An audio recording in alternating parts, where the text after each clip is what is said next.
Gosto muito do que estás a ouvir. A propósito, desculpa lá estar a interromper, mas já és cliente Iberdrola?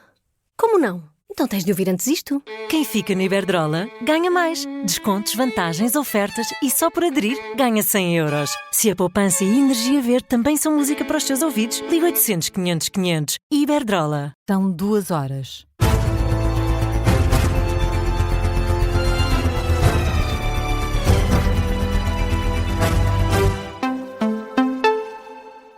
As notícias com Matilde Malva Sabino. A Assembleia da República vai levantar a imunidade parlamentar do líder do Chega por ter chamado corrupto ao ex-autarca de Espinho, mas André Ventura não recua e repete as afirmações.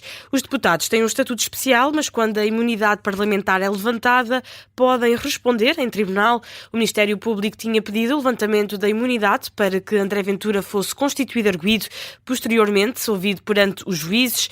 O Chega já tinha dito na quarta-feira que não se ia obstacularizar este processo e o líder do partido insiste que não vai retirar as acusações que fez ao ex-deputado do PSD, Joaquim Pinto Moreira. Eu não retiro o que disse porque eu acho mesmo que o Joaquim Pinto Moreira é um corrupto, geriu mal e geriu de forma corrupta os destinos de uma Câmara Municipal, desviou dinheiro e nós todos ouvimos o que disse. Isto não é uma questão de ser da minha opinião. Nós ouvimos as escutas em que ele dizia que por cada 25 mil euros ele fará uma abordagem e fará tentativa de obter obras públicas, que chamava bifes a subornos. Nós ouvimos. Agora, eu acho que cada vez mais nós temos de ter dois tipos de políticos, os que dizem as coisas e os que não dizem as coisas. Se nos habituarmos a políticos que não dizem as coisas e que têm medo de falar porque vão ser julgados ou processados, eu acho isso errado. André Ventura em Ponta Delgada, esta noite de quinta-feira. O Parlamento prepara-se para aprovar, entretanto, esta sexta-feira, um parecer da Comissão de Transparência que autoriza o presidente do Chega a responder em tribunal, também por causa dos cartazes que mandou afixar sobre o Bangladesh e a comunidade cigana. O candidato refere que se deveria estar a discutir propostas para o país e não cartazes, sendo que este é um mau dia para a liberdade política em Portugal. O Partido Comunista desafia o Primeiro-Ministro a retirar o pacote da reforma ao Código do Trabalho. O secretário-geral comunista, Paulo Raimundo, diz que se Luís Montenegro o acatar e deixar cair o dossiê esta sexta-feira, durante o debate quinzenal, a greve-geral de dia 11 é cancelada. O Primeiro-Ministro amanhã chegar na primeira intervenção que fizer, disser vamos retirar o pacote global da discussão, está resolvido o problema da greve-geral. Os trabalhadores têm algum interesse em fazer greve? Perdem um dia de salário. Qual é o interesse dos trabalhadores em fazerem greve? Nenhum. E, portanto, não é pelos trabalhadores que há greve, o que é pelo pacote laboral do Governo. O Ministro da Presidência, António Leitão Amaro, disse esta quinta-feira que o Governo se mantém aberto a negociar. Da nossa parte, a mesma disponibilidade negocial de sempre, a mesma dificuldade de compreender um exercício de alguns que prejudicará a concretizar-se milhões, dificuldade em compreender como, perante uma disponibilidade negocial tão grande do Governo sobre um anteprojeto, haja um movimento que pode afetar tantos portugueses. Leitão Amaro, no briefing do Conselho de Ministros, o Governo aprovou esta quinta-feira a nova lei de retorno para imigrantes ilegais. Fica em consulta pública antes de ir para o Parlamento. O Primeiro-Ministro considera estar a construir um país que acredita em quem vem por bem. Depois de uma missa em memória do fundador do PPD, Francisco Sá Carneiro, na Basílica da Estrela, em Lisboa, Luís Montenegro garantiu que o principal objetivo da política de imigração é salvaguardar as pessoas. Nós fazemos aquilo que é preciso para salvaguardar as pessoas. Na política de imigração, nós salvaguardamos as pessoas. As pessoas que querem vir para Portugal trabalhar e que nós queremos que venham segundo as regras e que nós queremos acolher com dignidade, com humanismo, para que elas sejam felizes, para que elas contribuam para o nosso país, para o desenvolvimento do nosso país, para que tenham uma oportunidade, para que se integrem bem. É isso que nós estamos a fazer. Luís Montenegro defende que o Governo está comprometido em não deixar ninguém para trás.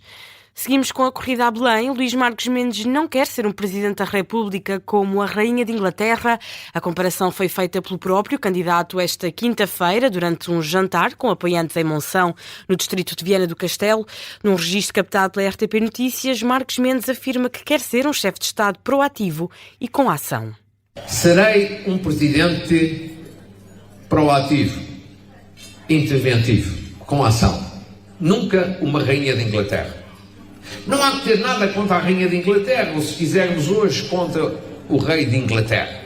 Mas o que Portugal precisa é de algo diferente. Maior capacidade de ação. O candidato presidencial, apoiado pelo PSD e CDS, garante que se chegar a Belém vai seguir em frente sem ficar à espera de mais diagnósticos nem de estados de alma. Esta quinta-feira foi noite de debate para as presidenciais.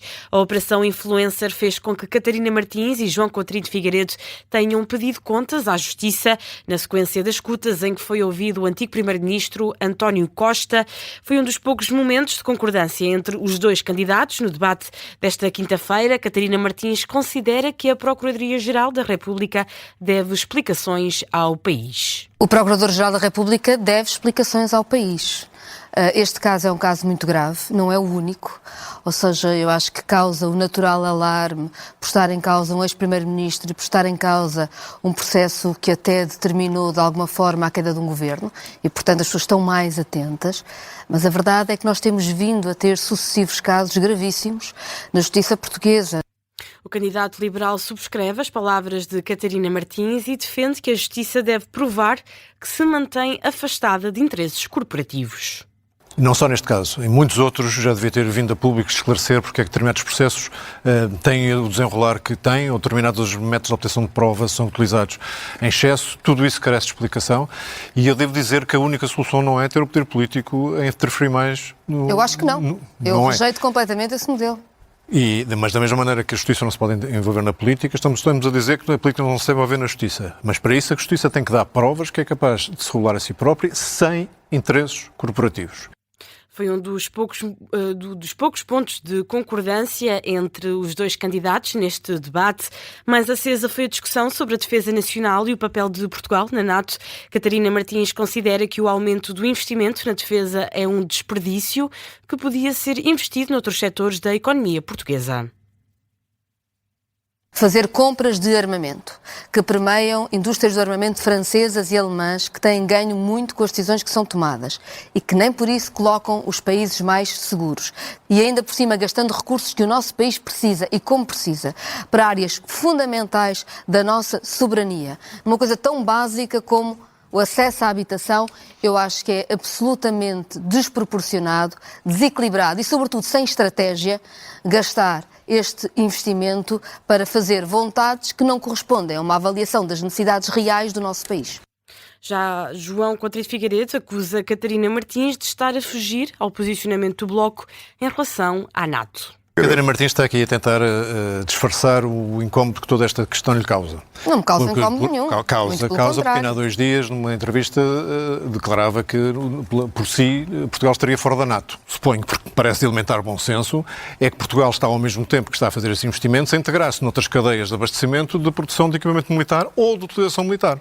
Portanto, Portugal tem que estar integrado e, nesse sentido, sim, parece-me boa ideia e parece-me que a NATO é, de facto, a nossa garantia de defesa única. São os destaques do debate para as presidenciais que juntou Catarina Martins e João Coutinho de Figueiredo. Esta sexta-feira, depois do Jornal das 9 da manhã, Catarina Martins, candidata apoiada pelo Bloco de Esquerda às presidenciais, vai estar aqui na Rádio Observador em entrevista com os jornalistas Miguel Pinheiro, Rui Pedro Antunes e Mariana Lima Cunha. Manuel João Vieira pode participar no debate da RTP com todos os candidatos. O diretor de informação da televisão pública, Vítor Gonçalves, revelou ao Expresso que vão ser convidados todos os que tenham a candidatura validada pelo Tribunal Constitucional. Aguarda-se agora a decisão sobre as assinaturas. Caso o número de candidaturas válidas seja superior a 10, os candidatos vão ser divididos por 2 debates, um a 6 de janeiro e outro no dia 8.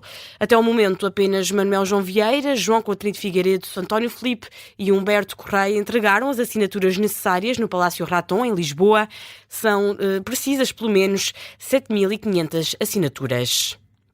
Seguimos com uma nova sondagem para as presidenciais que coloca Luís Marques Mendes em primeiro lugar e depois há um empate técnico entre outros 4 candidatos. O estudo é divulgado pela Euronews. O candidato apoiado pelo PSD e CDS surge em primeiro lugar na pesquisa, com 16,9% dos votos. Na fotografia do momento, António José Seguro, apoiado pelo Partido Socialista, surge em segundo lugar, com 13%, seguido de Henrique Gouveia Melo, com menos 3 décimas. Em quarto, André Ventura, apoiado pelo Chega, com 12,6%, e João Coutinho de Figueiredo, apoiado pela Iniciativa Liberal, com 12,2%. Ou seja, estes 4 candidatos, separados por poucas décimas, estão praticamente empatados. Bastante distanciados surgem Catarina Martins, com 2%, seguida de António Filipe e Jorge Pinto.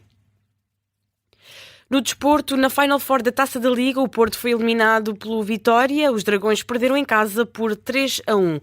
É a primeira derrota dos azuis e brancos em competições nacionais esta época. Nelson Oliveira, Samu e Camara foram os autores dos golos do Vitória de Guimarães. Já Gabri Veiga apontou o único gol da equipa do Porto.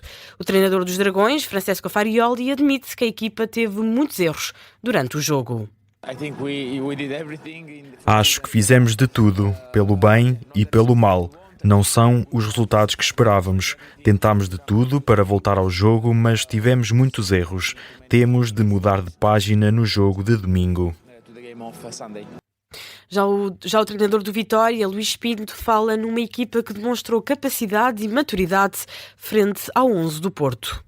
Numa equipa tão jovem como a nossa, acho que é mesmo importante nós termos os pés assentes na terra e perceber que o que fizemos aqui hoje foi fantástico, demonstrou maturidade, capacidade, ainda para mais iniciamos o jogo a perder na casa de um adversário que 2 golos sofridos, salvo erro, em casa, por isso demonstra bem aquilo que nós fomos capazes de ser, mas foi hoje e nós temos que ser consistentes nessa maturidade.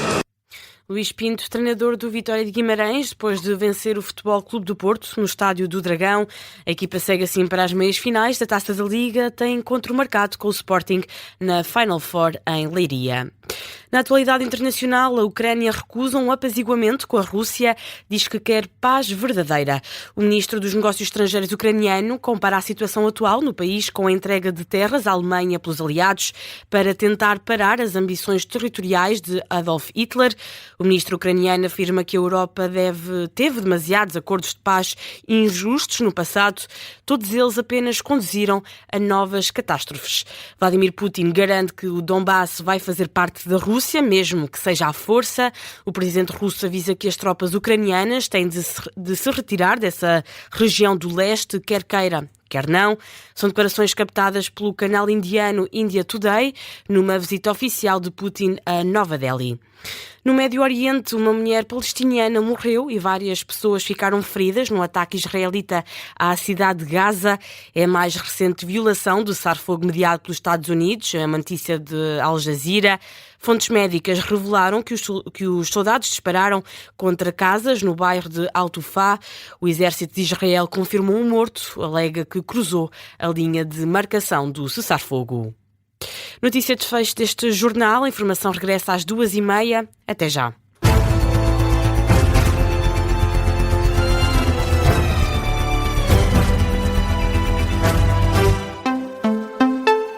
Gosto muito do que estás a ouvir. A propósito, desculpa lá estar a interromper, mas já és cliente Iberdrola? Como não? Então tens de ouvir antes isto. Quem fica na Iberdrola ganha mais. Descontos, vantagens, ofertas e só por aderir ganha 100 euros. Se a poupança e a energia verde também são música para os teus ouvidos, liga 800 500 500. Iberdrola.